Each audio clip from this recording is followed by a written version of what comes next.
Imagine que você encontrou uma foto do seu tataravô, tirada 10 anos antes de ele nascer. Parece impossível, certo? Isso desafia todas as leis da lógica e do tempo. Foi mais ou menos nesta mesma situação que os astrônomos se encontraram quando apontaram o telescópio espacial mais poderoso da história, o James Webb, para os cantos mais escuros e distantes do universo. Eles esperavam ver bebês cósmicos, galáxias fracas, caóticas e apenas começando a se formar. Mas em vez disso, viram algo que pode ser descrito como um passado impossível. O telescópio capturou a luz de galáxias que parecem grandes demais, brilhantes demais, ou seja, maduras demais para a sua idade cósmica. É como encontrar um recém-nascido que já fala frases completas e lê literatura clássica. Essa descoberta abalou os alicerces da cosmologia moderna e forçou os cientistas a fazerem uma pergunta muito desconfortável. E se tudo o que pensávamos saber sobre o nascimento do nosso universo não estiver de fato correto? Nesta palestra para dormir, faremos uma viagem de mais de 13 bilhões de anos no passado, em direção ao próprio amanhecer cósmico. Tentaremos entender o que exatamente o James Webb viu, por que isso causou tanto alvoroço e quais teorias ousadas, quase fantásticas, estão nascendo agora para explicar este paradoxo de luz de um passado impossível. Prepare-se. Vamos espreitar para além do horizonte do mundo conhecido. Antes de mergulharmos no mistério em si, vamos sintonizar as nossas ferramentas e rever alguns conceitos fundamentais. Sem isso, a nossa jornada não fará sentido. O protagonista principal da nossa história é a luz. A luz viaja a uma velocidade finita, embora incrivelmente vasta, quase 300 mil quilômetros por segundo. Isso significa que a luz de qualquer objeto não chega até nós instantaneamente. A luz do Sol, por exemplo, leva cerca de 8 minutos para chegar à Terra. Portanto, quando olhamos para o Sol, estamos a vê-lo como ele era há 8 minutos. Para estrelas distantes, falamos em anos, milhares ou milhões de anos, e para outras galáxias, em bilhões. Assim, um telescópio não é apenas uma lupa, é uma verdadeira máquina do tempo. Quanto mais longe olhamos no espaço, mais fundo viajamos no passado. E o telescópio James Webb foi construído exatamente para isso, para ver as primeiras estrelas e galáxias que se acenderam após o Big Bang. Mas como podemos saber a que distância uma galáxia está? É aqui que entra em jogo um fenômeno chamado desvio para o vermelho. O universo está em constante expansão, e essa expansão estica o próprio espaço. Quando a luz de uma galáxia distante viaja até nós através desse espaço em expansão, as suas ondas também são esticadas. O comprimento de onda aumenta, e a luz é deslocada para a parte vermelha, de maior comprimento de onda, do espectro. Quanto mais longe a galáxia está, mais tempo a luz viajou para nos alcançar, mais o espaço se expandiu no seu caminho, e maior é o seu desvio para o vermelho. Ao medir esse desvio, os astrônomos conseguem calcular com precisão incrível a distância até o objeto e, consequentemente, determinar quantos bilhões de anos no passado estamos a observar. São exatamente estes dois princípios, a velocidade finita da luz e o desvio para o vermelho, que estão na base de todas as observações do universo primordial e são a chave para entender o nosso paradoxo de hoje. Então, vamos dar uma olhada de perto no nosso principal instrumento de exploração cósmica, o telescópio espacial James Webb. Ele não é apenas o sucessor do famoso Hubble, é um salto tecnológico de uma geração inteira. Se o Hubble era a nossa janela para o universo, o Webb é um portal para o passado, especificamente desenhado para captar a primeira luz emitida após o Big Bang.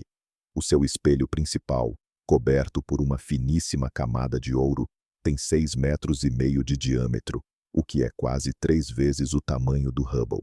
É composto por 18 segmentos hexagonais que se desdobraram no espaço como uma flor de origami gigante. Um espelho tão vasto permite-lhe recolher muito mais luz e, consequentemente, observar objetos mais distantes e tênues. Mas a principal característica do Webb é a sua capacidade de observar no espectro infravermelho. Lembram-se de termos falado sobre o desvio para o vermelho, redshift? A luz das primeiras galáxias, durante bilhões de anos a viajar até nós, foi tão esticada que se transformou de luz visível e ultravioleta em luz infravermelha. O Hubble quase não conseguia vê-la. A sua visão era limitada. O Webb, por outro lado, é um especialista em infravermelhos. Para que os seus detetores sensíveis possam funcionar, têm de ser arrefecidos a temperaturas extremamente baixas, perto do zero absoluto, a menos 233 graus Celsius. Qualquer calor, seja do próprio telescópio, do Sol ou da Terra, seria um ruído ofuscante para ele. Por isso, o Webb está equipado com um gigantesco escudo térmico de 5 camadas, do tamanho de um campo de tênis, que o protege constantemente de qualquer fonte de calor. E ele não está numa órbita próxima da Terra, como o Hubble, mas sim a 1,5 milhão de quilômetros, no chamado ponto de Lagrange L2. Neste ponto, as forças gravitacionais do Sol e da Terra equilibram-se, permitindo que o telescópio permaneça na sombra do nosso planeta e mantenha uma posição estável. Todas estas maravilhas de engenharia foram criadas com um objetivo principal: espreitar a época da aurora cósmica e responder à pergunta: como e quando é que se acenderam as primeiras luzes no universo? Ninguém esperava que as respostas que ele começou a enviar gerassem ainda mais e mais fundamentais perguntas. Vamos nos aprofundar um pouco mais no conceito fundamental de que, na cosmologia, quanto mais longe olhamos, mais para o passado estamos vendo, pois isso é crucial para nossa investigação. Imagine o universo como um vasto oceano, e nós estamos sentados na praia. Quando um navio distante emite um sinal de luz, nós o vemos não no exato momento em que foi emitido, mas sim depois de um intervalo de tempo. O tempo que a luz levou para atravessar a distância entre nós. Agora, imagine que esse oceano está em constante expansão e todos os navios estão se afastando uns dos outros. Quanto mais longe de nós o navio estiver, mais rapidamente ele se move. Esta é a nossa analogia para o universo em expansão. A luz, emitida por uma galáxia há bilhões de anos, começa a sua jornada até nós. Enquanto ela viaja, o próprio espaço entre aquela galáxia e nós está se expandindo. Não é que a galáxia esteja voando pelo espaço. É o próprio tecido do espaço-tempo que a está carregando para longe de nós.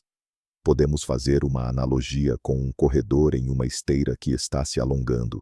Ele corre a uma velocidade constante, mas a linha de chegada continua se afastando. É por isso que a luz dos objetos mais distantes leva bilhões de anos para finalmente nos alcançar. Quando olhamos para a galáxia de Andrômeda, nossa vizinha grande mais próxima, vemos a luz que viajou por 2,5 milhões de anos. Estamos vendo o passado dela.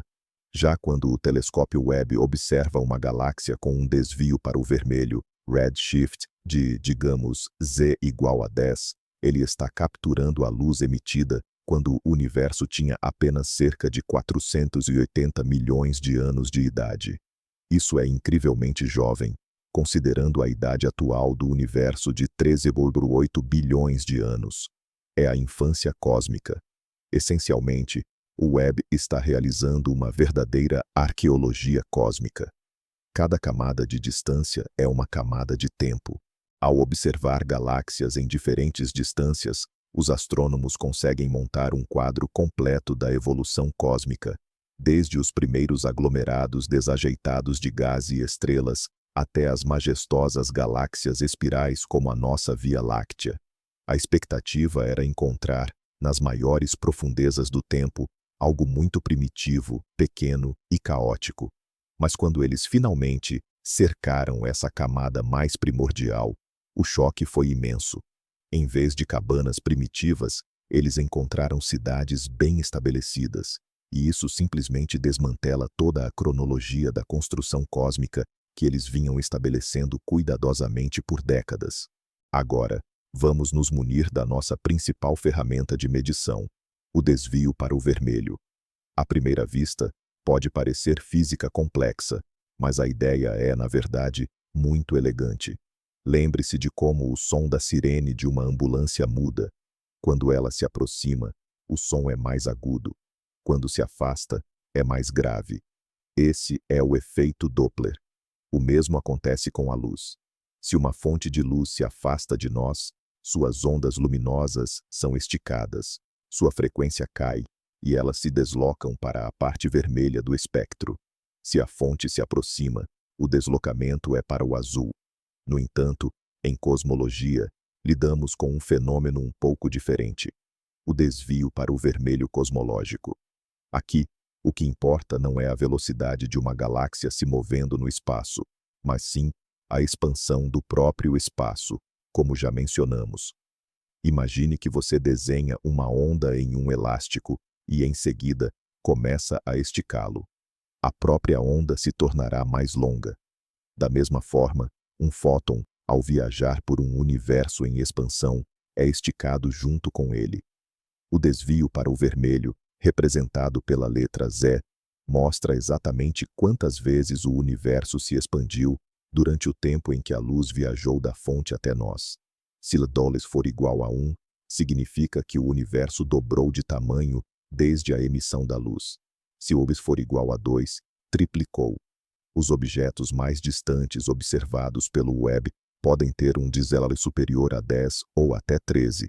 Isso significa que, no momento em que essas galáxias emitiram a luz que vemos hoje, o universo era 11 ou 14 vezes menor do que é agora. Um estado incrivelmente denso, quente e jovem. Para medir esse desvio, os astrônomos usam a espectroscopia. Eles decompõem a luz da galáxia em um arco-íris, ou espectro. Nesse espectro, existem linhas escuras, as linhas de absorção, que correspondem a elementos químicos específicos nas estrelas da galáxia. Sabemos exatamente em que comprimento de onda essas linhas deveriam estar num laboratório na Terra. Comparando sua posição de laboratório com a posição no espectro da galáxia distante, os cientistas calculam o quanto elas se deslocaram para o lado vermelho e, consequentemente, determinam o valor de Z. Este é o método mais confiável para medir distâncias cósmicas, e foram precisamente essas medições, aplicadas aos objetos encontrados pelo Webb, que levaram a resultados surpreendentes.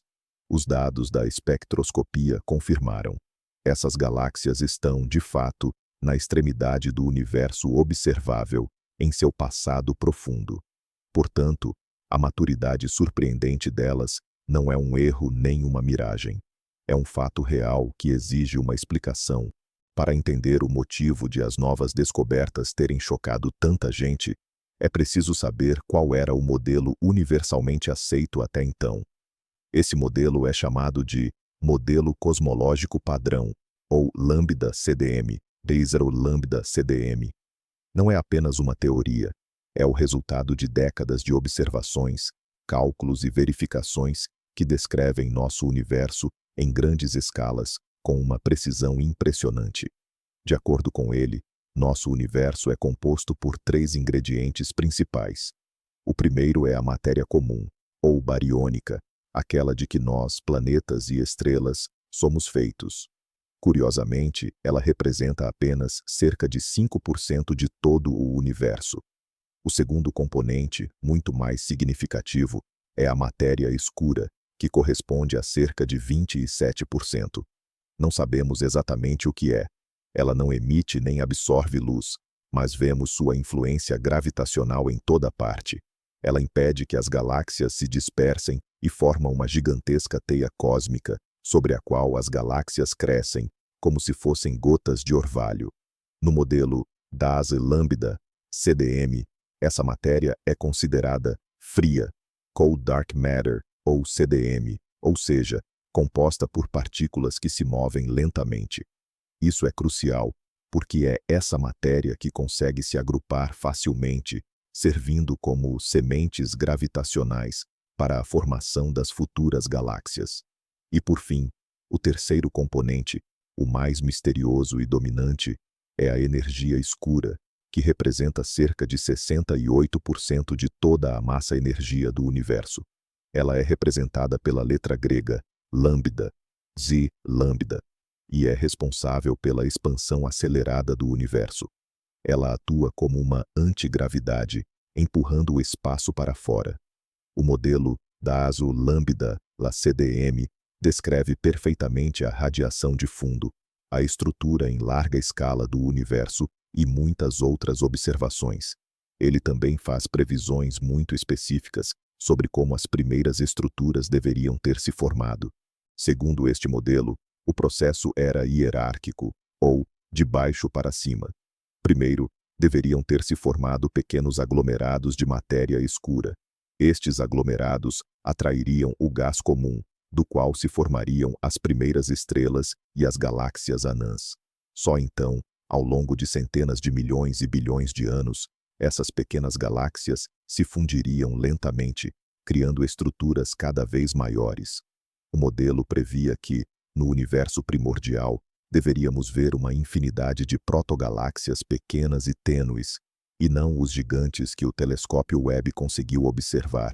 Agora, vamos nos aprofundar na era que foi o principal objetivo do telescópio James Webb, a época do amanhecer cósmico. Após o Big Bang, o universo era uma sopa quente e densa de partículas elementares. Aos poucos, ele se expandiu e esfriou. Cerca de 380 mil anos depois, esfriou o suficiente para que prótons e elétrons pudessem se combinar, formando átomos neutros de hidrogênio e hélio. O universo se tornou transparente à luz, e é essa primeira luz que hoje enxergamos como a radiação cósmica de fundo. Mas em seguida, vieram as chamadas Idades das Trevas. O universo estava repleto de gás neutro, ainda sem estrelas, e dominava a escuridão total.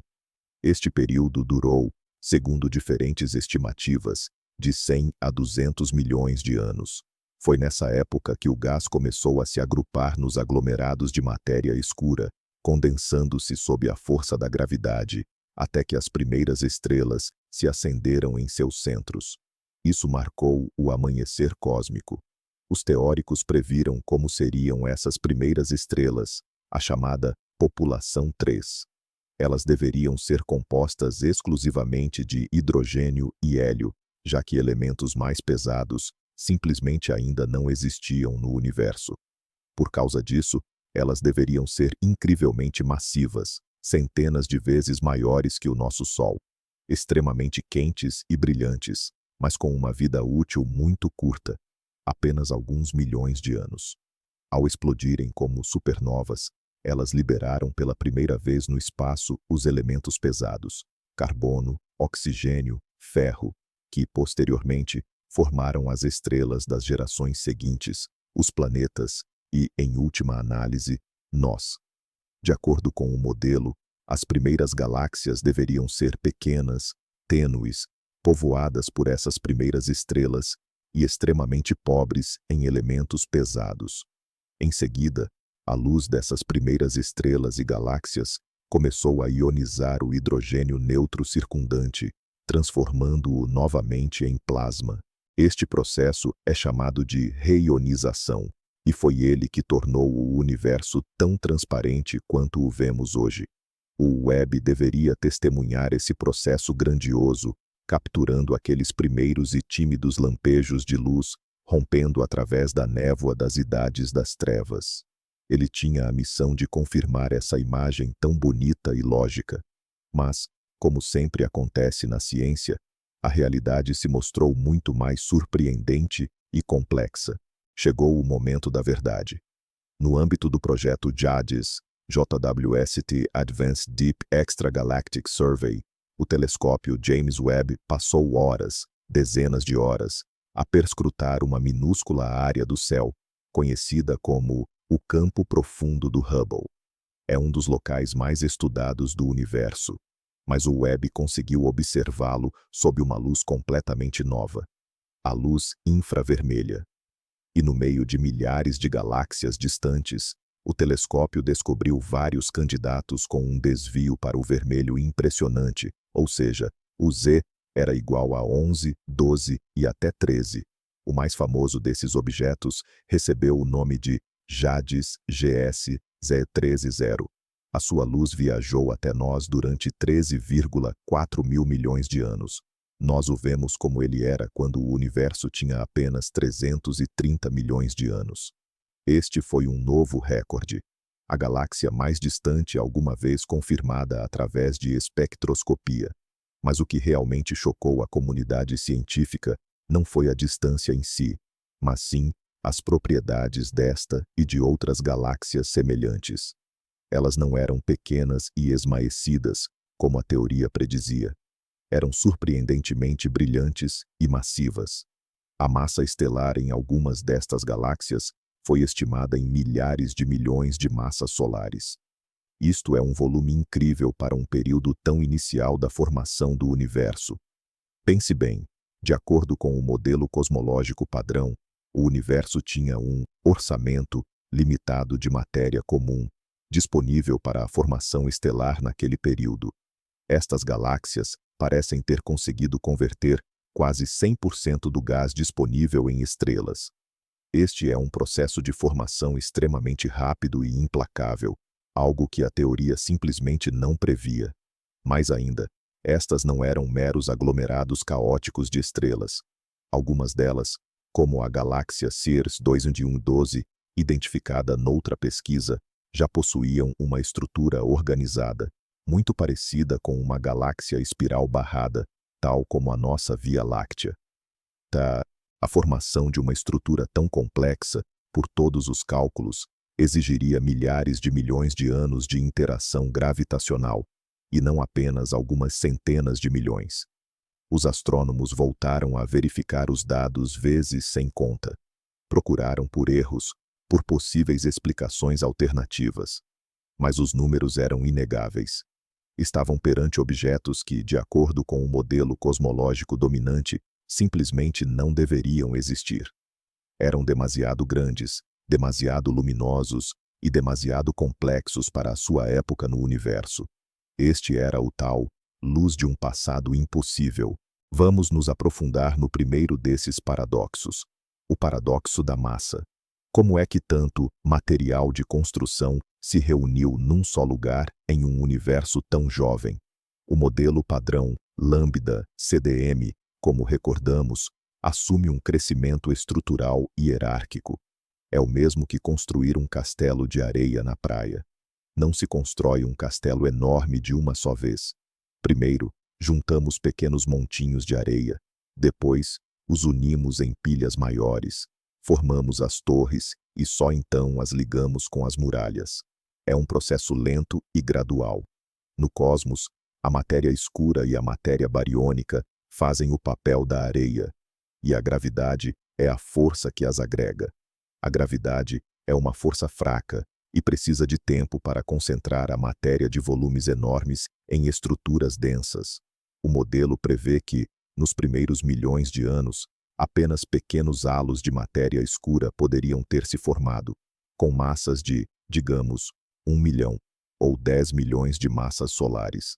Por sua vez, estes teriam atraído gás suficiente para formar galáxias anãs.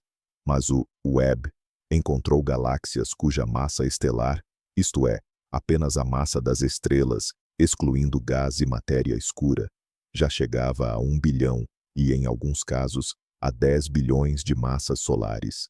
Para criar tantas estrelas, a nuvem original de gás e matéria escura deveria ter sido 10 a 20 vezes mais massiva.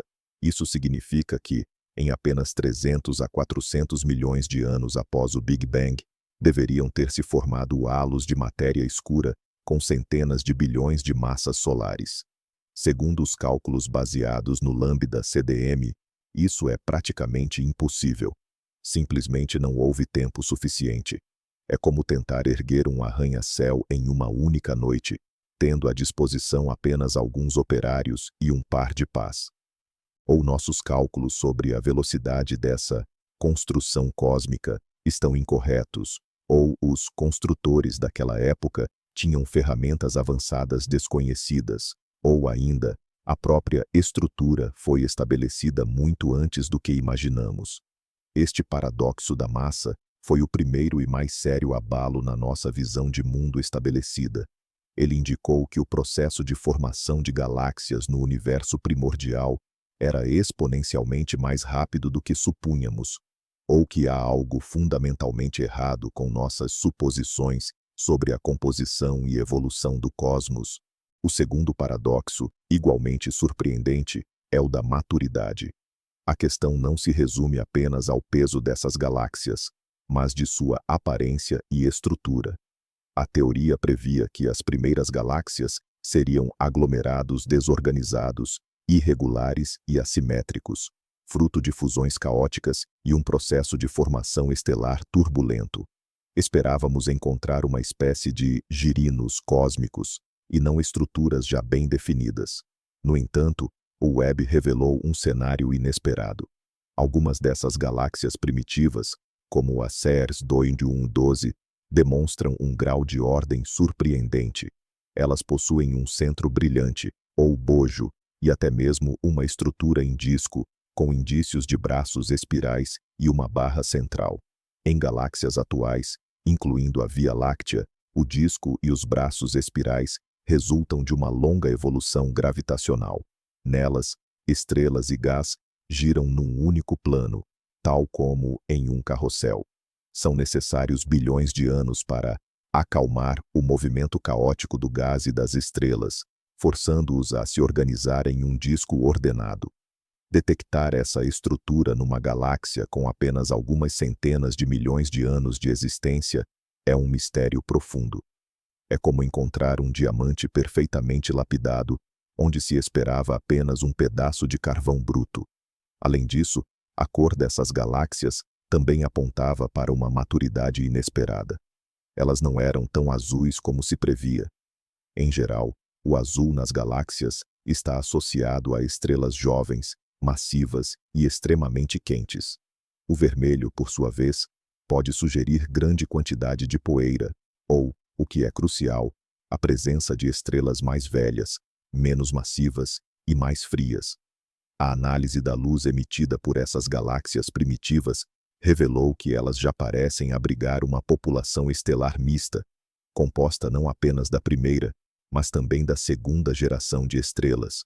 Isso sugere que o ciclo de nascimento, morte, enriquecimento do meio e novo nascimento estelar já havia se completado diversas vezes, e tudo isso em um período de tempo incrivelmente curto em termos cósmicos.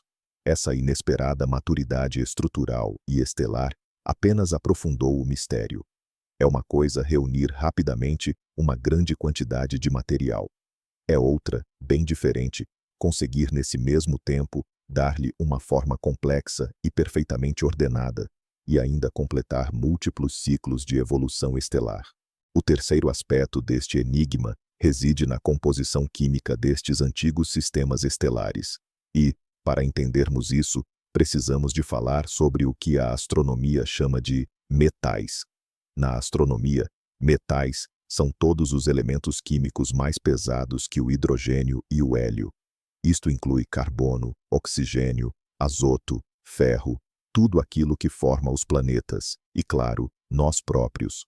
Mas estes elementos não foram criados no Big Bang. A grande explosão cósmica produziu apenas hidrogênio, hélio e quantidades ínfimas de lítio.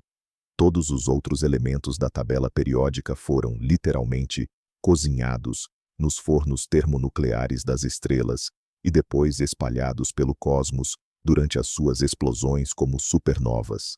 Cada nova geração de estrelas nasce a partir de gás que foi enriquecido com os metais das gerações anteriores.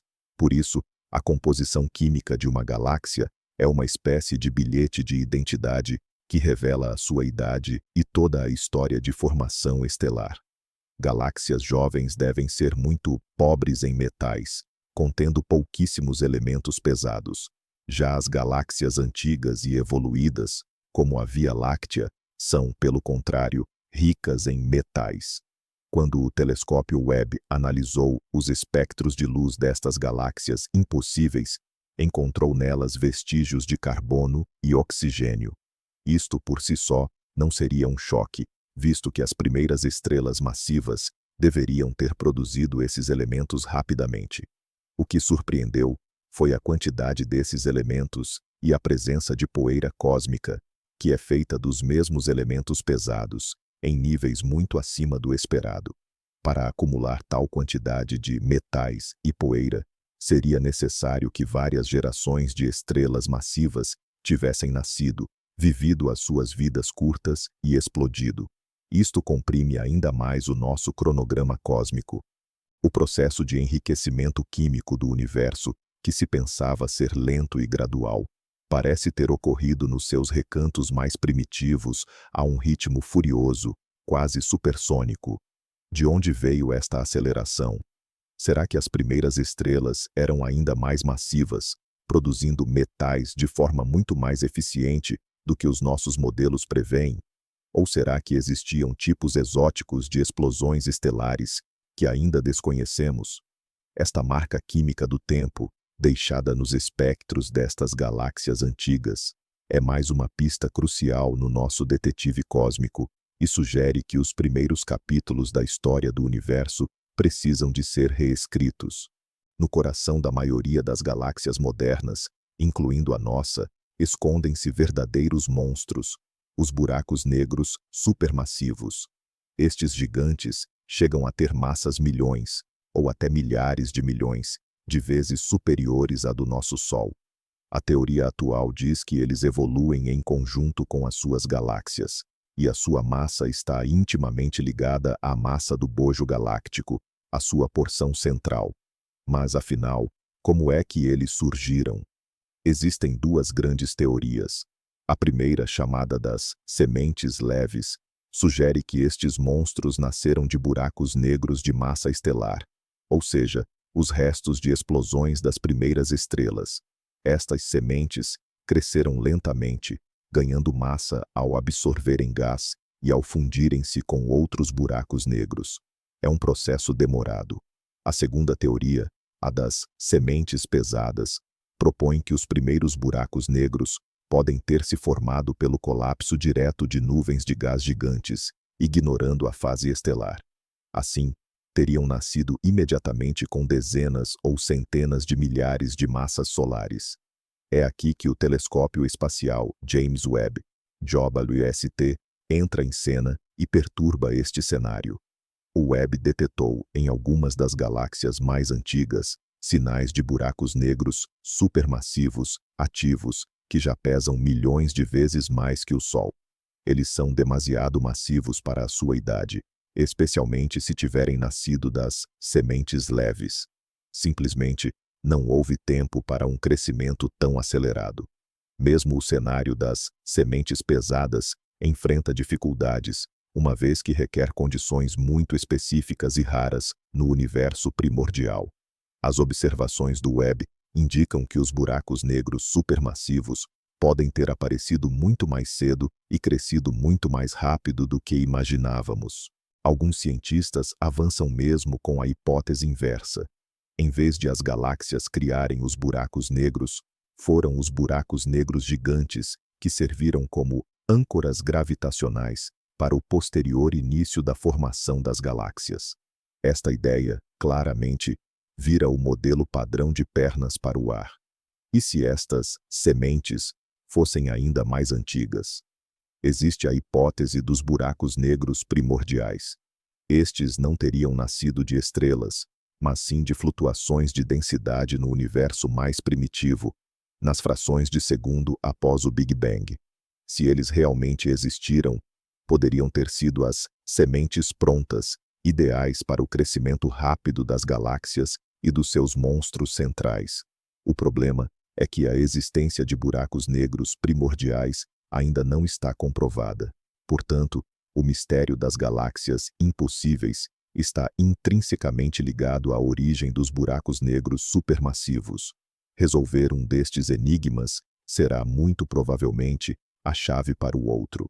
Diante de tantos paradoxos, a comunidade científica começou a gerar hipóteses num esforço para salvar a situação, sem demolir toda a estrutura da cosmologia moderna. O primeiro e mais conservador grupo de hipóteses sugere que talvez tenhamos interpretado mal a física das primeiras estrelas. Pode ser que o modelo padrão do universo, no geral, esteja correto, mas nossos modelos de formação estelar, nas condições extremas do cosmos primordial, é que estejam errados. As primeiras estrelas, a chamada população Tereis, deveriam ter sido extremamente massivas e compostas apenas por hidrogênio e hélio. Mas e se elas fossem ainda mais extremas do que imaginamos? Alguns modelos sugerem a existência de superestrelas, ou quase-estrelas, que poderiam atingir massas de dezenas e até centenas de milhares de massas solares. Estrelas tão gigantescas queimariam de forma incrivelmente luminosa, muito mais brilhante do que aglomerados estelares comuns. Talvez o que estamos confundindo com uma galáxia inteira, contendo bilhões de estrelas, seja, na verdade, apenas uma ou algumas dessas superestrelas, rodeadas por um disco de acreção. Isso explicaria a anomalia na luminosidade observada. Não estaríamos vendo massa, mas sim luminosidade excessiva. Além disso, estrelas desse tipo produziriam elementos pesados e explodiriam com um poder incrível, o que justificaria o rápido enriquecimento químico do universo. Uma outra ideia propõe que a eficiência da formação estelar no universo primordial era muito mais alta. Hoje, na nossa galáxia, apenas uma pequena fração do gás em uma nuvem molecular se transforma em estrelas, o restante é dispersado. Mas e se, no universo jovem, onde o gás era mais denso e mais puro, esse processo fosse quase 100% eficiente? Isso permitiria um rápido acúmulo de massa estelar. Essas hipóteses são atraentes porque não exigem uma revisão das leis fundamentais da física ou da cosmologia. Elas apenas sugerem que, sob condições extremas, a natureza se comporta de maneira mais engenhosa do que costumamos imaginar. O problema é que a existência dessas estrelas exóticas é, por enquanto, apenas teoria. Precisamos de dados espectroscópicos mais detalhados do Webb para tentar distinguir a luz de um aglomerado de estrelas comuns da luz de uma única superestrela hipotética. Esta é uma das principais tarefas para as futuras observações. Se o problema não estiver nas estrelas, então ele pode estar no componente mais misterioso do universo, a matéria escura. No modelo padrão LCDM, a matéria escura é considerada fria. Isso significa que as suas partículas se movem lentamente e se agregam facilmente sob a força da gravidade, formando aglomerados, ou halos, de todos os tamanhos, desde os muito pequenos aos gigantes. É esta característica que sustenta o modelo hierárquico de formação de baixo para cima. Mas e se a matéria escura não for totalmente fria? E se ela tiver propriedades adicionais que desconhecemos? Por exemplo, existe o modelo de matéria escura quente. Nele, as partículas movem-se mais rapidamente, o que impede a formação de pequenos aglomerados. Em vez disso, elas formam estruturas maiores diretamente.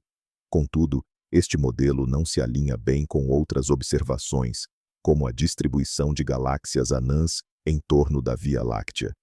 Existem ideias ainda mais exóticas, como a matéria escura autointeragente.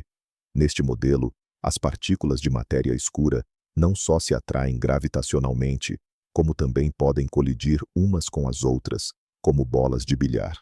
Tais interações poderiam mudar a dinâmica de formação dos halos, talvez acelerando o colapso nos seus centros e promovendo um crescimento mais rápido das galáxias. Outra hipótese sugere que a matéria escura poderia decair ou aniquilar-se, libertando energia que afetaria o gás circundante e os processos de formação estelar.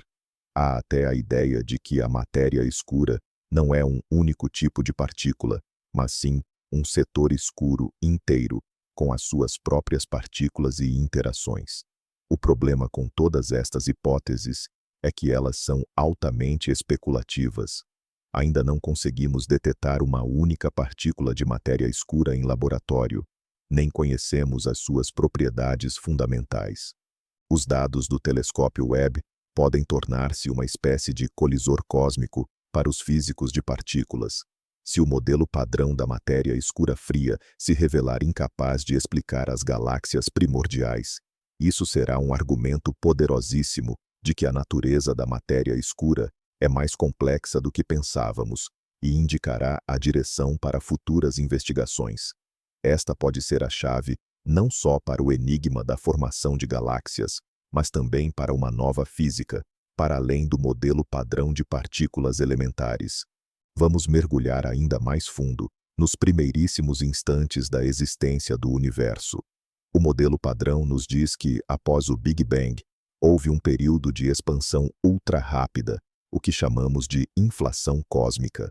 Em frações ínfimas de segundo, o universo inchou de um tamanho subatômico para o tamanho de um grapefruit. A inflação explica por que o universo é tão vasto, homogêneo e plano. Ela também explica a origem das estruturas. Minúsculas flutuações quânticas nesse período foram esticadas a escalas astronômicas, tornando-se as sementes de densidade a partir das quais as galáxias e os aglomerados galácticos se formaram. O modelo inflacionário padrão prevê que essas flutuações iniciais foram distribuídas de forma quase uniforme em todas as escalas, o que leva a um crescimento lento e hierárquico das estruturas. Mas e se a inflação não tiver ocorrido de forma tão suave? E se houve alguma peculiaridade no campo inflacionário que levou à formação, não só de sementes pequenas, mas também de várias sementes de densidade grandes de uma vez? Tais flutuações não gaussianas poderiam ter criado regiões gigantescas e superdensas no universo primitivo. Estas regiões teriam colapsado muito mais cedo e rapidamente do que no cenário padrão.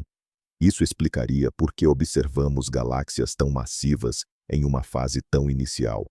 Elas simplesmente nasceram em megalópolis cósmicas desde o início, em vez de terem crescido a partir de vilarejos. Outra ideia intrigante está ligada à possível formação de buracos negros primordiais durante ou logo após a inflação.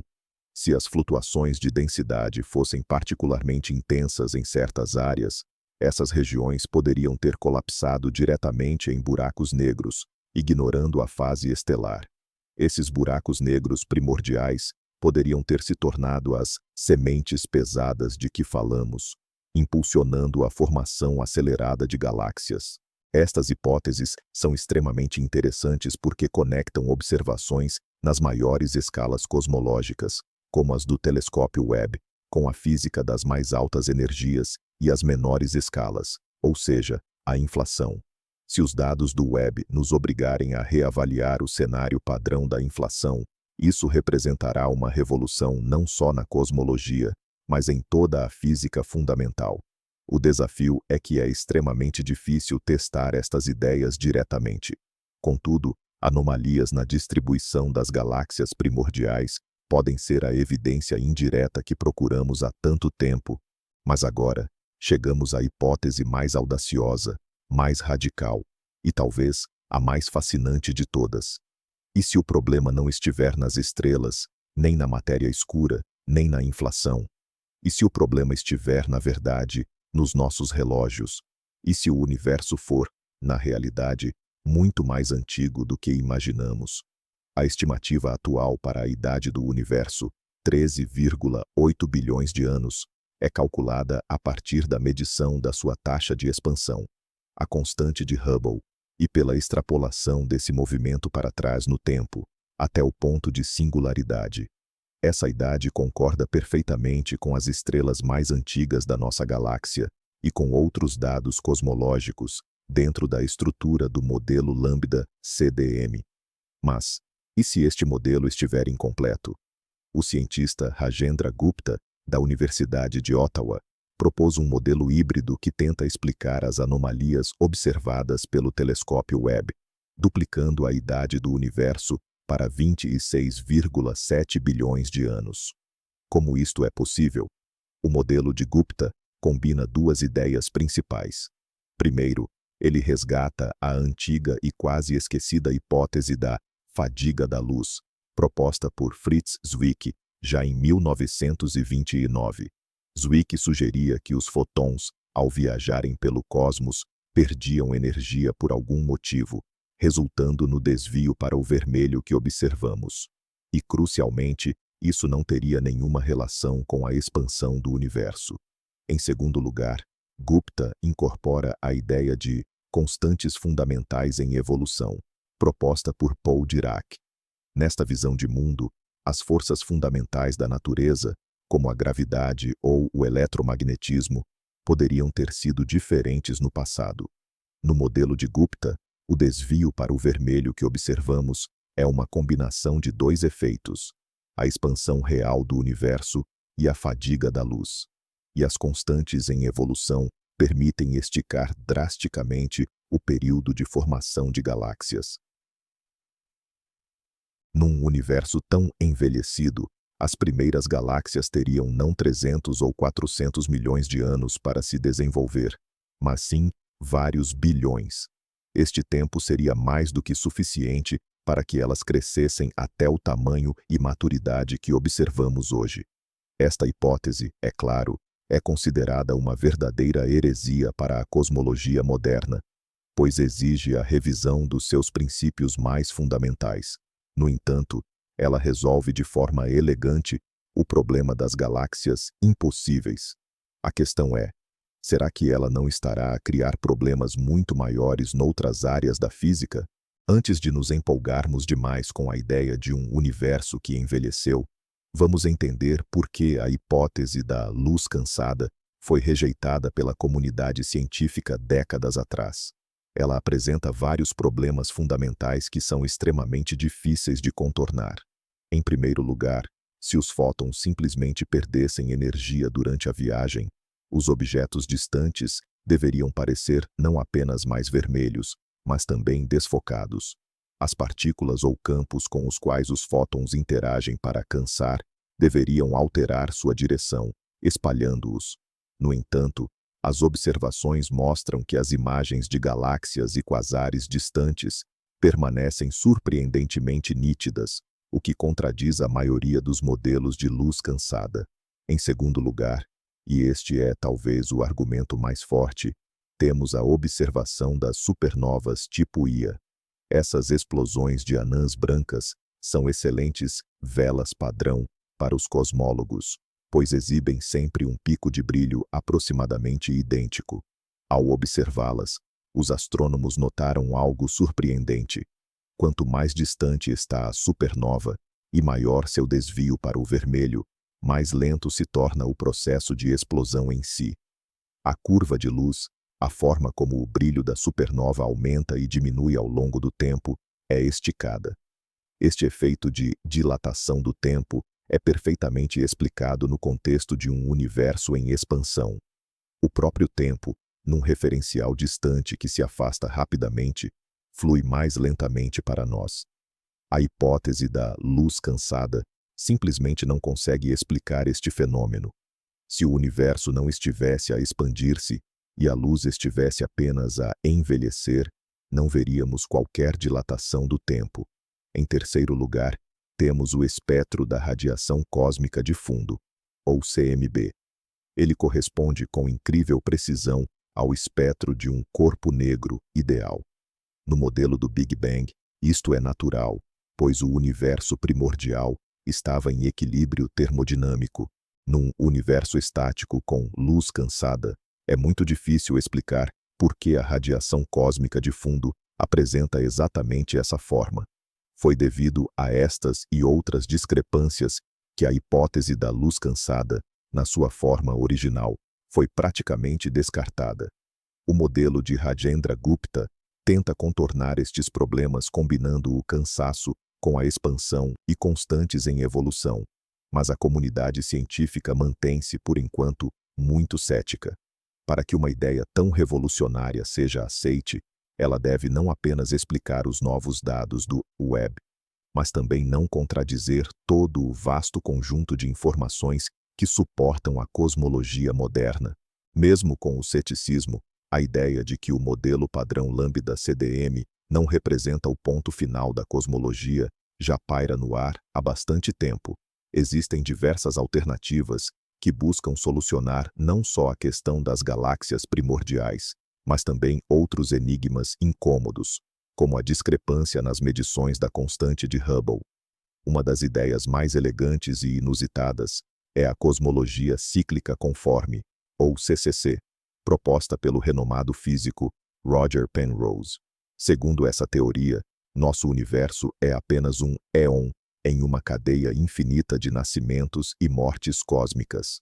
O fim de um éon, quando o universo se expande a ponto de se tornar frio e vazio, transforma-se, após uma complexa conversão matemática, no Big Bang do éon seguinte. Neste modelo, informações do éon anterior poderiam filtrar para o nosso, talvez na forma de buracos negros primordiais gigantes, que serviriam como sementes para a formação de galáxias. Essa teoria não implica necessariamente que nosso universo seja mais antigo, mas sugere que suas condições iniciais foram moldadas por um ciclo prévio. Outras abordagens consideram que a energia escura, aquela mesma representada pela letra grega lambda, não é uma constante. Sua densidade, portanto, pode ter variado ao longo do tempo. Por exemplo, pode ter existido uma energia escura primordial no início do universo, que acelerou a expansão e depois decaiu.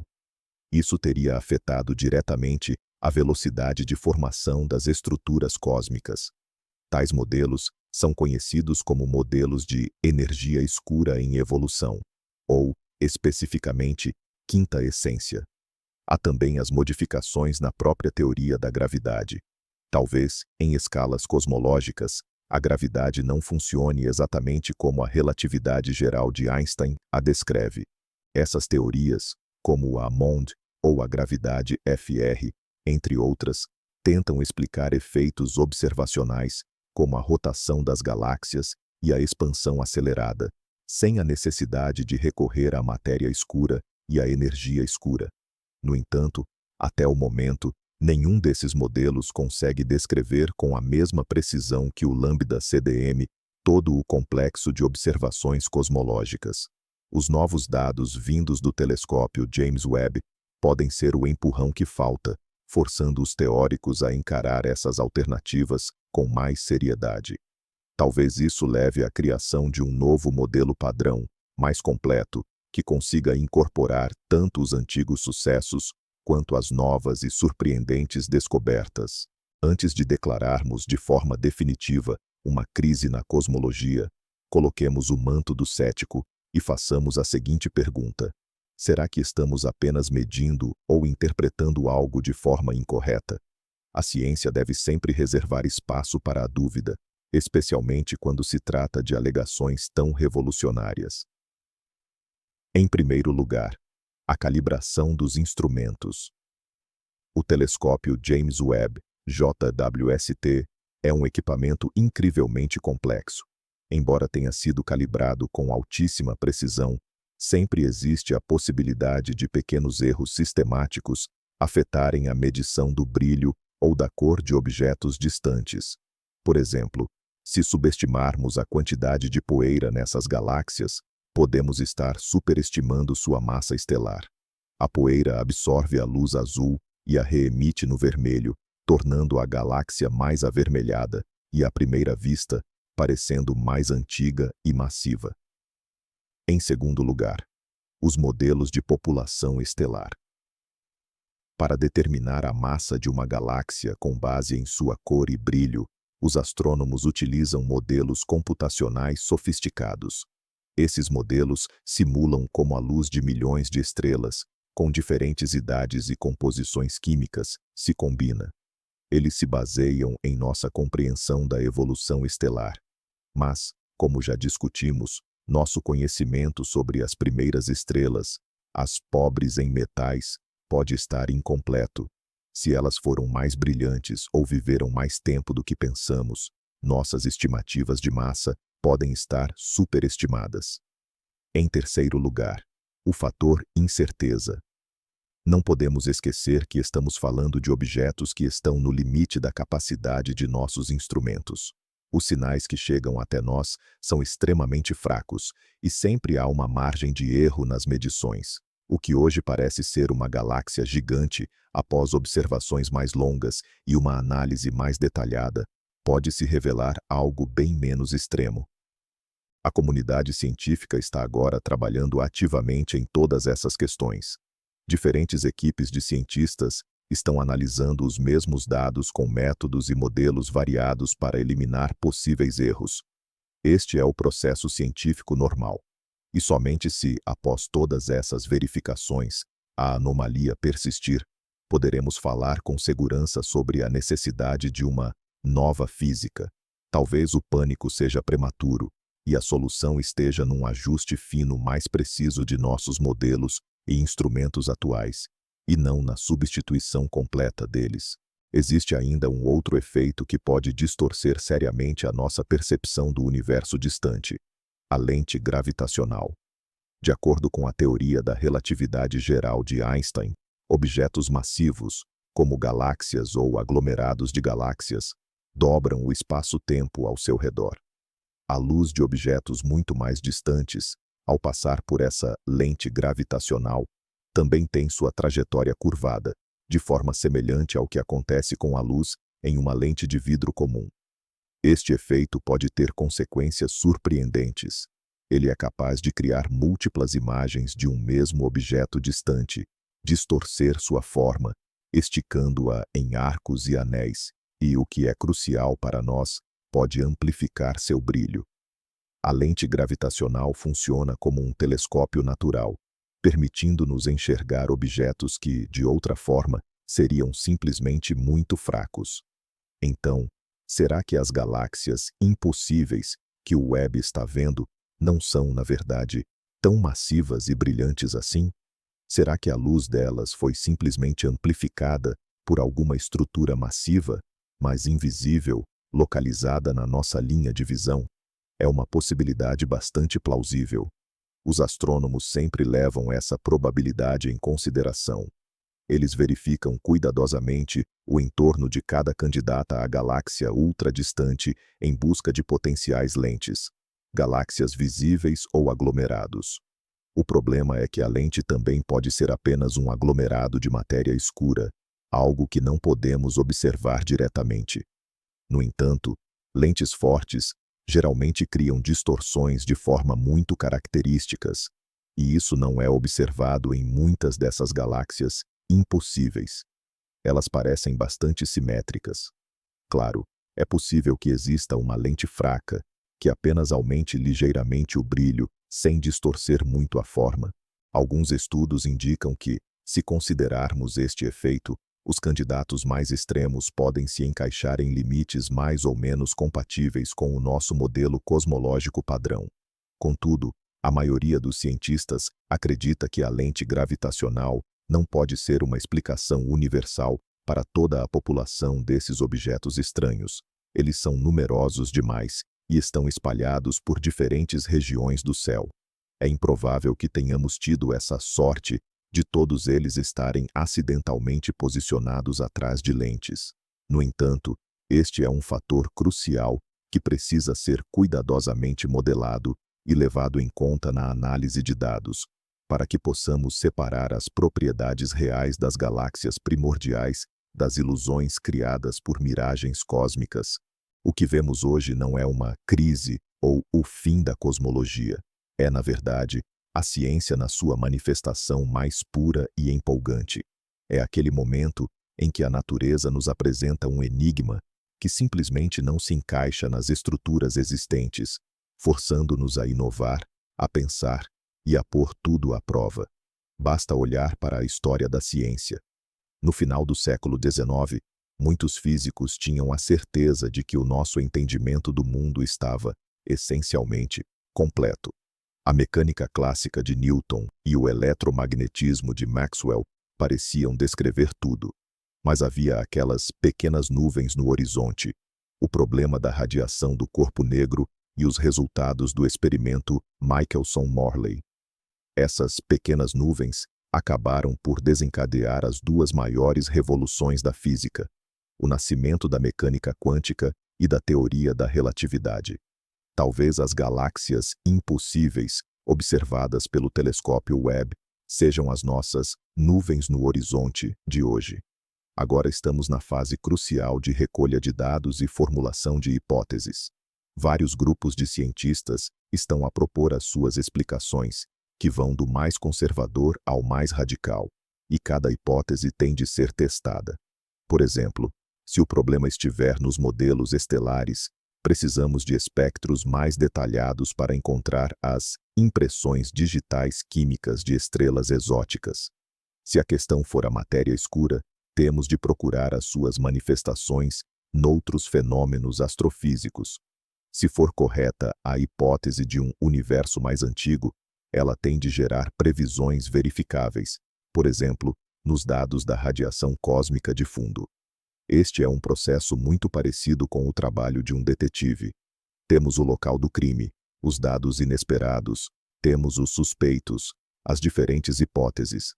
Agora, é preciso recolher as provas, fazer os interrogatórios e verificar os álibis.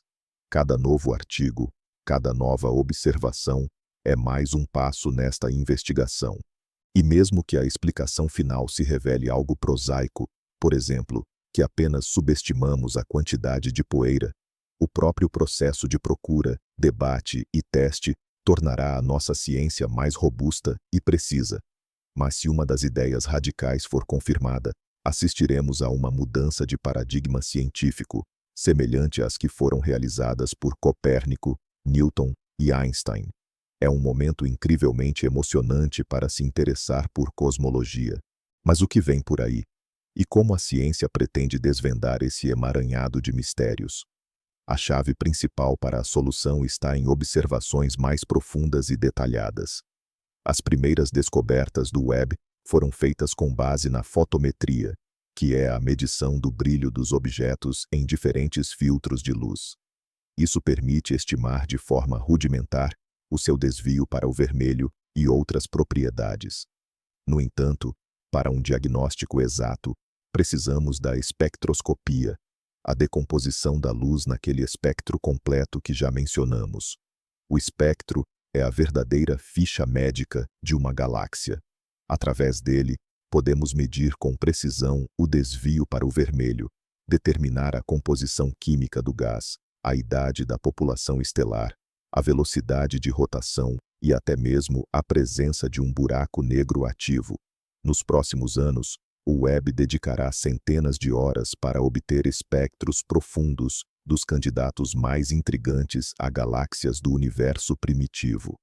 Estes dados permitirão descartar muitas hipóteses. Por exemplo, poderemos dizer com certeza se estamos a lidar com um aglomerado de estrelas comuns ou com uma única superestrela. Poderemos medir a quantidade de metais e entender a velocidade do enriquecimento químico. E seremos capazes de pesar os buracos negros centrais destas galáxias. Além do Webb, outros instrumentos também se juntarão à busca. Telescópios terrestres de nova geração, como o Telescópio Extremamente Grande, ELT, com o seu espelho de 40 metros, poderão estudar estes objetos com uma resolução ainda maior. Já o futuro telescópio espacial, Nancy Grace Roman, fará levantamentos de céu em larga escala, encontrando milhares destas galáxias e compilando estatísticas que ajudarão a distinguir flutuações aleatórias de leis universais.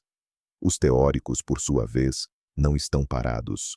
Eles usam supercomputadores para criar simulações cada vez mais complexas do universo primordial, incorporando diferentes modelos físicos, com distintas propriedades da matéria escura, diferentes tipos de primeiras estrelas e variados modelos de inflação. Ao comparar os resultados destas simulações com os dados reais do Webb, eles conseguirão discernir qual modelo melhor descreve a realidade. É a sinergia perfeita entre teoria e observação. A observação levanta as questões, e a teoria oferece respostas que podem ser testadas com novas observações. Estamos apenas no início desta jornada. O mistério das galáxias impossíveis não é um beco sem saída, mas sim um convite. Um convite para olharmos mais fundo, pensarmos de forma mais ousada e, quem sabe, descobrirmos um universo totalmente novo e ainda mais surpreendente. Portanto, vamos recapitular a nossa longa viagem rumo à aurora dos tempos. O telescópio espacial. James Webb, a maior obra-prima da engenharia moderna, espreitou o passado numa distância inédita, revelando aquilo que, em teoria, não deveria existir. Ele detetou galáxias que, meras centenas de milhões de anos após o Big Bang, já eram espantosamente massivas, brilhantes, estruturalmente complexas e quimicamente evoluídas. Esta luz de um passado impossível pôs em xeque o modelo cosmológico padrão que por décadas descreveu o nosso universo com sucesso. Exploramos uma vasta gama de explicações possíveis. Talvez o erro esteja nos detalhes. Uma calibração incorreta dos instrumentos, ou uma modelagem errada das propriedades das primeiras estrelas. Ou talvez a solução resida na misteriosa matéria escura, que se comporta de maneira mais complexa do que imaginávamos. Ou, quem sabe, tenhamos de rever os alicerces. A teoria da inflação, que descreve os primeiros instantes do universo, ou até mesmo a idade da própria criação, pressupondo que as galáxias tiveram muito mais tempo para se desenvolver. Cada uma destas hipóteses leva-nos a territórios novos e inexplorados da física e da astronomia. Ainda não temos uma resposta definitiva, e isso é maravilhoso, porque são precisamente estes enigmas que impulsionam a ciência. O James Webb não destruiu a cosmologia. Ele abriu um novo e empolgante capítulo, repleto de intrigas, debates e futuras descobertas. Vivemos numa época extraordinária, onde o mapa do universo está a ser reescrito bem diante dos nossos olhos. Obrigado por ter passado este tempo comigo, mergulhando neste incrível mistério cósmico. Se gostou desta aula de sono, por favor, deixe o seu like e subscreva o canal para não perder as próximas viagens aos limites do conhecimento. E agora, uma pergunta para você. Qual destas hipóteses lhe parece a mais plausível? Ou, quem sabe, tem a sua própria teoria, completamente ousada? Escreva sobre o assunto nos comentários e vamos debater. Boa noite e bons sonhos com galáxias distantes.